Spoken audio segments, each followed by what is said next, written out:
Hi అండి. అందరికీ praise lord. పరిశుద్ధ గ్రంథం నుండి యోహాను సువార్త 4వ అధ్యాయం ధ్యానించుకుందామండి. 5వ వచనం. యాకోబు తన కుమారుడైన ఏశావుకు ఇచ్చిన భూమి దగ్గరనున్న సమరయలోని సుకారను ఒక ఊరికి వచ్చెను. అక్కడ యాకోబు బావి ఉండెను. కనుక యేసు ప్రయాణము వలన అలసియున్న రీతిని ఆ బావి యొద్ద కూర్చుని ఉండెను. అప్పటికి ఇంచుమించు 12 గంటలాయెను. యేసయ్య ప్రయాణమై అలసియున్న రీతిగా యాకోబు బావి యొద్ద కూర్చుని ఉన్నారు. ఆ సమయంలో 7వ వచనం. సమరయ స్త్రీ ఒకతి నీళ్లు చేదుకొనుటకు అక్కడికి రాగా యేసు నాకు దాహమునకిమ్మని ఆమెను అడిగెను. 9వ వచనం. ఆ సమరయ స్త్రీ, యూదుడవైన నీవు సమరయ స్త్రీనైన నన్ను దాహమునకిమ్మని ఎలాగ అడుగుచున్నావని ఆయనతో చెప్పెను. ఎలా అనగా యూదులు సమరయులతో సాంగత్యము చేయరు. మనము కూడా అంతే కదండి. ప్రభు అయిన యేసుక్రీస్తు ప్రభు వారు స్వయంగా మనతో మాట్లాడుతున్నప్పటికీ కూడా మనము గ్రహించలేని వారి వలె ఈ లోకపు తలంపులతో ఉన్న మనము యేసుక్రీస్తు ప్రభు వారు మాట్లాడే మాటలను అర్థం చేసుకోలేక 10వ వచనము. అందుకు యేసు, నీవు దేవుని వరమును నాకు దాహమునకిమ్మని నిన్ను అడుగుచున్నవాడెవడో అదియు ఎరిగియుంటే నీవు ఆయనను అడుగుదువు. ప్రభు అయిన యేసుక్రీస్తు ప్రభు వారు మన నుండి ఏం కోరుకుంటున్నారో, మనము దేవుణ్ణి ఏమి అడగాలో గ్రహించగలిగిన హృదయం మనకు ఉండి ఉన్నాడు. అప్పుడు ఆ స్త్రీ, అయ్యా, ఈ బావి లోతైనది, చేదుకొనుటకు నీకేమీయూ లేదే, ఆ జీవజలము ఎలాగ నీకు దొరుకును?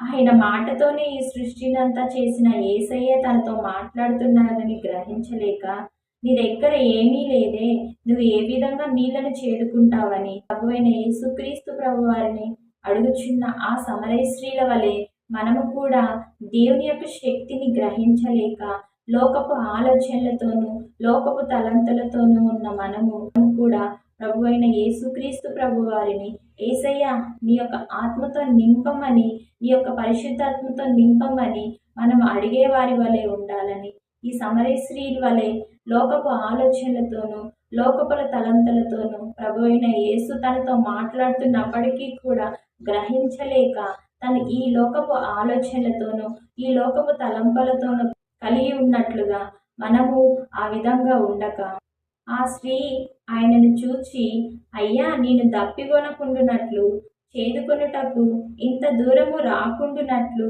ఆ నీళ్లు నాకు దయచేయమని అడుగగా యేసు, నీవు వెళ్ళి నీ పెనిమిటిని పిలుచుకొని ఇక్కడికి రమ్మని ఆమెతో చెప్పాను. ఆ స్త్రీ, నాకు పెనిమిటి లేడనగా యేసు ఆమెతో, నాకు పెనిమిటి లేడని నీవు చెప్పిన మాట సరియే.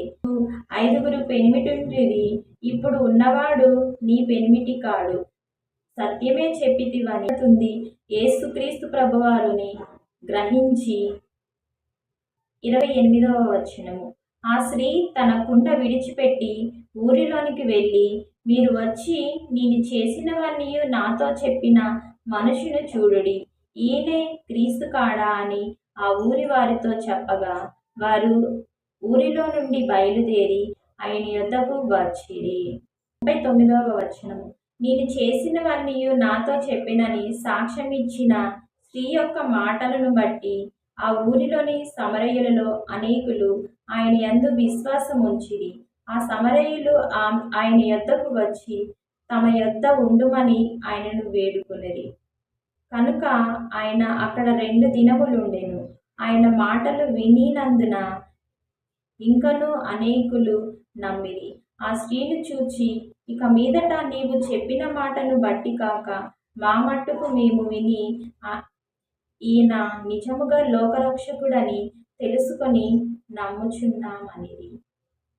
వారికి కూడా లోక ఆలోచనలతోనూ లోకపు తలంపులతో ఉన్న ఆ సమరయ స్త్రీ యేసయ్య తనతో మాట్లాడగానే తను ప్రవక్త అని నమ్మి నమ్మడమే కాకుండా తన తనతో మాట్లాడిన వారిని నేను చూపిస్తానని చెప్పి సమరయులను అందరినీ తీసుకుని వచ్చి యేసుక్రీస్తు ప్రభువారిని పరిచయం చేసినట్లుగా వారు ఆమె సాక్ష్యమును బట్టి కాక తను యేసయ్య మాటలను విని మేము యేసయ్యను లోక రక్షకుడని నమ్ముచున్నామని, ఆ మట్టుకు మేము విని ఈయన నిజముగా లోక రక్షకుడని తెలుసుకొని నమ్ముచున్నామని సాక్ష్యం ఇచ్చింది.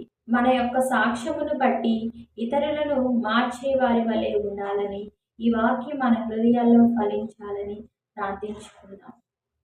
స్తోత్రం స్తోత్రం స్తుతులు స్తుతులు సర్వోన్నతుడ మహోన్నతుడ పరలోకపు రాజ యేసయ్య, తండ్రినైన ప్రభువ, లోకపు ఆలోచనలతోనూ లోకపు తలంపులతో ఉన్న మేము తండ్రి, మీరు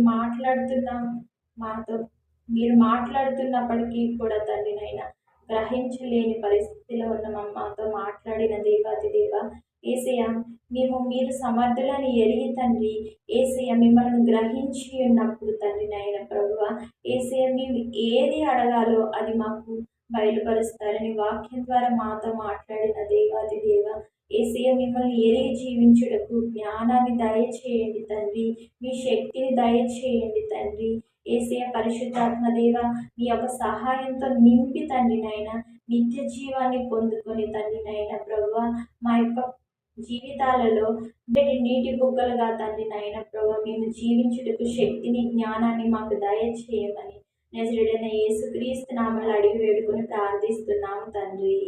ఆమేన్.